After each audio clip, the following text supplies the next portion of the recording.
Mga kabalik, mga ka-mindshift, reality check tayo. Bakit maraming taong bayan ang nagdududa sa administrasyon o sa gobyerno ni President Ferdinand Bongbong Marcos Jr.?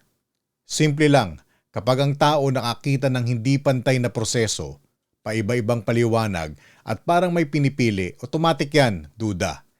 Hindi dahil ayaw nila sa gobyerno by default, kundi dahil ang tiwala binubuo yan ng consistency, transparency at accountability.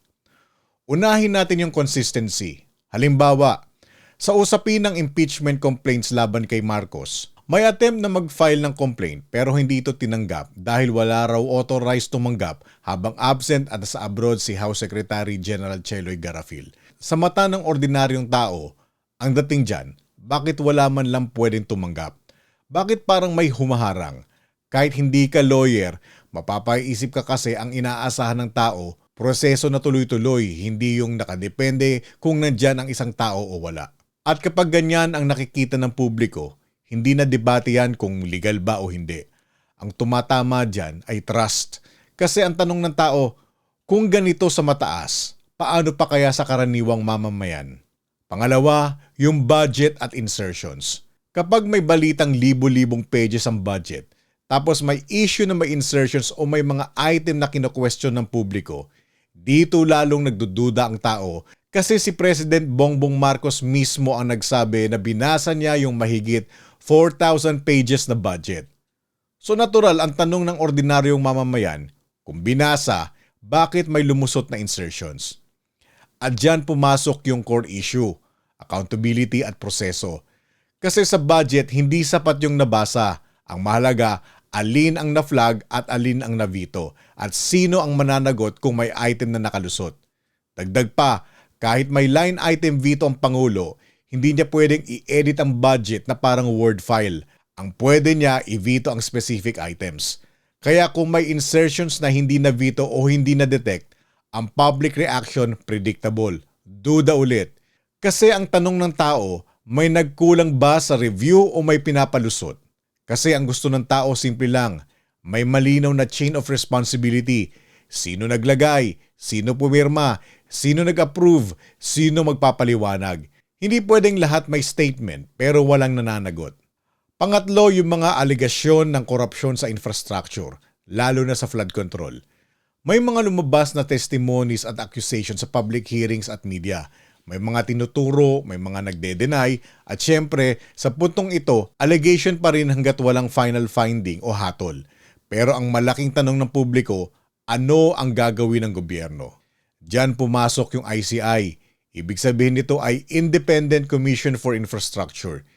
Itinatag ang ICI ni President Marcos sa pamamagitan ng Executive Order No. 94 bilang independent fact-finding body para imbestigahan ang alegasyon ng korupsyon, irregularities at misuse of funds sa flood control at related infrastructure projects.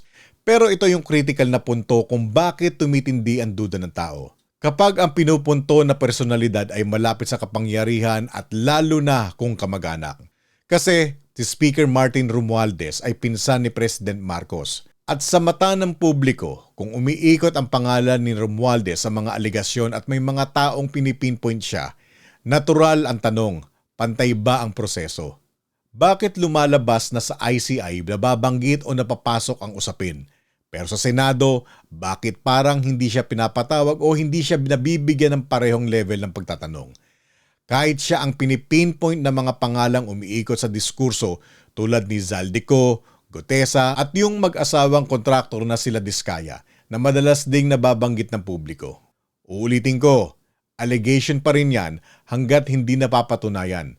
Pero ang damage sa trust nangyayari kahit nasa allegation stage pa lang. Dahil ang tanong ng tao, hindi pa guilty ba?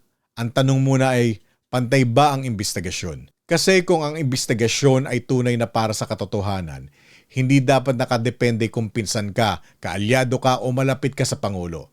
At dito papasok yung isa pang dahilan, yung communication style ng gobyerno. Kapag ang criticism ay sinasagot lang ng paninira lang yan o magtiwala na lang kayo, hindi sapat yan.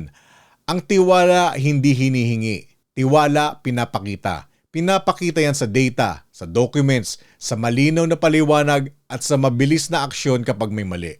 Balik values mindshift reality check tayo. Walang kulay dapat.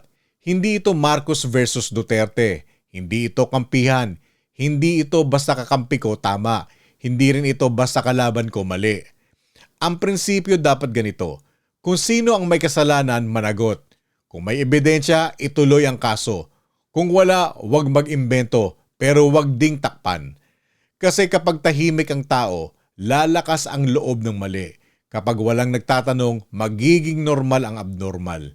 Kaya mga kabalik, huwag tayong manahimik. Pero isang kondisyon, maging matalino tayo sa paninindigan. Kung manonood ka ng balita, mag-fact check ka. Hindi isang source, hindi isang clip, hindi isang post. Mag-compare ka ng sources, i-check mo ang dates, ihiwalay mo ang allegation sa verdict. Tignan mo kung may official documents, kung may hearings, kung may audit findings, kung may kaso, kung may resulta. At kapag nakita mong may mali, magsalita ka, magtanong ka, mag-demand ka ng proseso, mag-demand ka ng accountability. Hindi dahil galit, kundi dahil may pakialam. Kasi ang isang mamamayan na marunong mag-research at hindi takot magsalita, yan ang tunay na bantay ng gobyerno. Ngayon, kayo na humusga mga kabalik, mga ka-mindshift. Sa mga issue na to, ano sa tingin nyo? Normal politics lang ba ito o may pattern na dapat seryosohin? Kayo ang jury. Pero pakiusap, bago magdesisyon, mag-research tayo, mag-fact check tayo at huwag tayong manahimik. Walang kulay. Kung sino ang may kasalanan, managot.